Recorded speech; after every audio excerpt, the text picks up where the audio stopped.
For a long time, living in the West, I've always wondered, um, it's always come to my mind that a lot of the time, what we see as reality is not reality. And it's not just, the Western world, but just the world itself. And Alhamdulillah, as a Muslim, the one advice I would give to my younger self is I would say, choose yourself in every scenario you're in. Because the minute you choose yourself, you always get return on investment. What that actually means is pour into yourself from the minute you wake up. Even in terms of ibadah, when you're worshipping Allah Azza wa Jal in the morning for Salatul Fajr or Tahajjud prayer, the night prayer, that itself is also choosing yourself, because your Rabb is saying, who upon me will call upon me, early hours in the morning. And one thing I've realized is that in the Western world, and I'm not just saying the Western, but the Western world is where I've been raised all my life, is that we like to complain rather than ask Allah Azza wa Jal for something better, something different. And you know the saying that goes that if you don't change something, you're choosing it. And you are, in essence, you are choosing it. But one thing I would say to my younger self is, number one, choose yourself. By choosing yourself, you are actually fulfilling the purpose that Allah Azza wa Jal placed you on the earth. Allah Azza wa Jal didn't place you with a twin unless you have a twin, right? So by choosing yourself, you're choosing Allah. By worshipping Allah, you're choosing yourself. And also I would say, instead of having anxiety, overthinking, worrying, and these are all natural things that happen over time, pray Salah. Not just the 5 daily prayers, pray additional Salah. Whenever something comes up, go to Allah first. Seek out Allah. In every scenario, seek out Allah first. Even the most minor scenario to major scenario, seek Allah Azza wa Jal. Why? Because Allah chose you.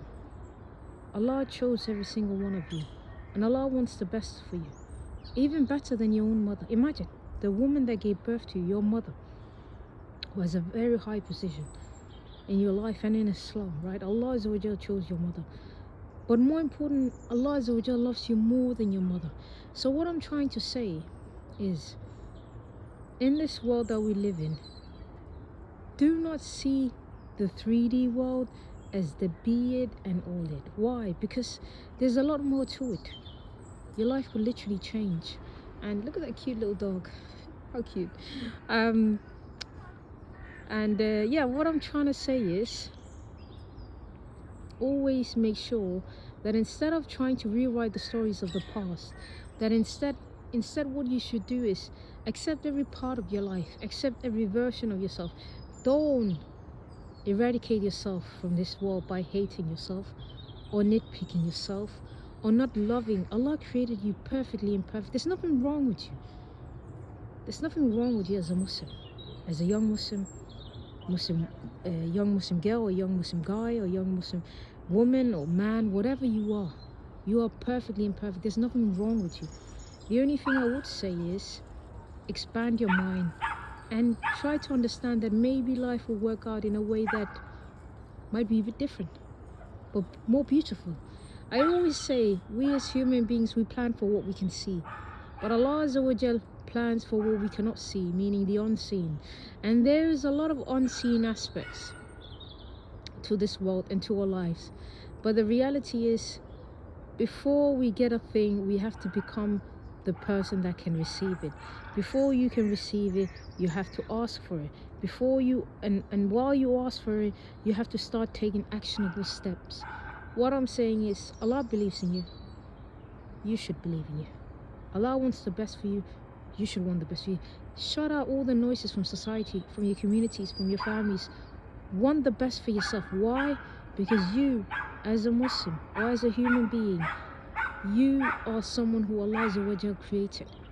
He wanted in this world, and He has a perfect plan for you. And you should want that as well.